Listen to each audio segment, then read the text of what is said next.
বিটিআৰত উচ্ছেদ নহয় প্ৰদান কৰা হ'ব ভূমিৰ পট্টা বিটিআৰৰ উচ্ছেদ সন্দৰ্ভত মুখ্যমন্ত্ৰীৰ ডাঙৰ মন্তব্য বিটিচিৰ বহু মানুহেই পোৱা নাই ভূমি পট্টা প্ৰথমে ভূমি পট্টা দিয়াৰ প্ৰক্ৰিয়া শেষ কৰিবই লাগিব বিটিআৰত প্ৰথম কাম হৈছে খিলঞ্জীয়াক ভূমি পট্টা দিয়াটো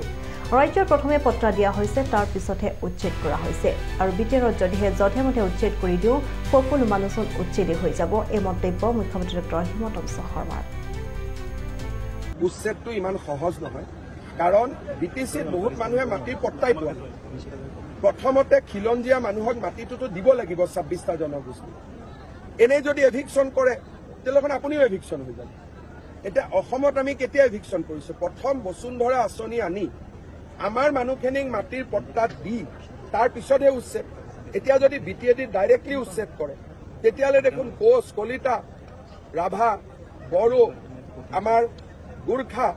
হিন্দীভাষী আদিবাসী বঙালী সবেই এভিকশন হৈ যাব দুখ কি কাৰণ মাটি এতিয়ালৈকে তেওঁলোকৰ বিষ্ণুতাৰী শেষে হোৱা নাই যেতিয়া প্ৰক্ৰিয়াটো শেষ হ'ব সকলো মানুহে মাটিৰ অধিকাৰ পালে তেতিয়াহে আপুনি ক'ব পাৰিব যে এইখিনি মানুহক উচ্ছেদ কৰক গতিকে বিটিএডিত প্ৰথম কাম হ'ল মানুহক পাট্টা দিয়া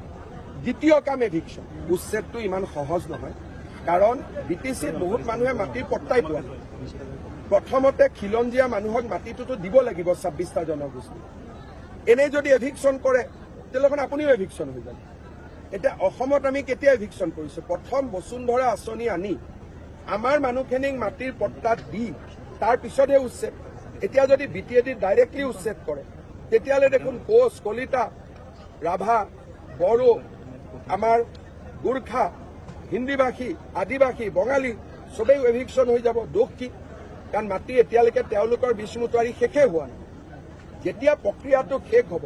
সকলো মানুহে মাটিৰ অধিকাৰ পালে তেতিয়াহে আপুনি ক'ব পাৰিব যে এইখিনি মানুহক উচ্ছেদ কৰক গতিকে বিটিএডিত প্ৰথম কাম হ'ল মানুহক পাট্টা দিয়া দ্বিতীয় কাম এভিকশন উচ্ছেদটো ইমান সহজ নহয় কাৰণ বিটিচিত বহুত মানুহে মাটিৰ পট্টাই পোৱা নাই প্ৰথমতে খিলঞ্জীয়া মানুহক মাটিটোতো দিব লাগিব 26টা জনগোষ্ঠী এনে যদি এভিকশন কৰে তেলখন আপুনিও এভিকশন হৈ যাব এটা অসমত আমি কেতিয়া এভিকশন কৰিছো প্ৰথম বসুন্ধৰা আঁচনি আনি আমাৰ মানুহখিনিক মাটিৰ পট্টা দি তাৰ পিছতহে উচ্ছেদ এতিয়া যদি বিটিএডি ডাইৰেক্টলি উচ্ছেদ কৰে তেতিয়ালে দেখোন কোচ কলিতা ৰাভা বড়ো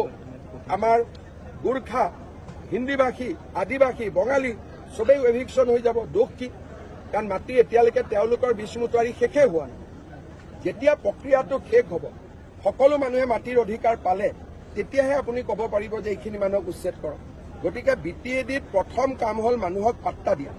দ্বিতীয় কাম এভিকশন উচ্ছেদটো ইমান সহজ নহয় কাৰণ বিটিচিত বহুত মানুহে মাটিৰ পট্টাই পোৱা নাই প্ৰথমতে খিলঞ্জীয়া মানুহক মাটিটোতো দিব লাগিব 26টা জনগোষ্ঠী এনে যদি এভিকশন কৰে তেলখন আপুনিও এভিকশন হৈ যাব এটা অসমত আমি কেতিয়া এভিকশন কৰিছো প্ৰথম বসুন্ধৰা আঁচনি আনি আমাৰ মানুহখিনিক মাটিৰ পট্টা দি তাৰ পিছতহে উচ্ছেদ এতিয়া যদি বিটিএডি ডাইৰেক্টলি উচ্ছেদ কৰে তেতিয়ালে দেখোন কোচ কলিতা ৰাভা বড়ো আমাৰ গুৰ্খা হিন্দীভাষী আদিবাসী বঙালী সবেই এভিকশন হৈ যাব দুখ কি কাৰণ মাটি এতিয়ালৈকে তেওঁলোকৰ বিষ্ণুতাৰী শেষে হোৱা নাই যেতিয়া প্ৰক্ৰিয়াটো শেষ হ'ব সকলো মানুহে মাটিৰ অধিকাৰ পালে তেতিয়াহে আপুনি ক'ব পাৰিব যে এইখিনি মানুহক উচ্ছেদ কৰক গতিকে বিটিএডিত প্ৰথম কাম হ'ল মানুহক পাট্টা দিয়া দ্বিতীয় কাম এভিকশন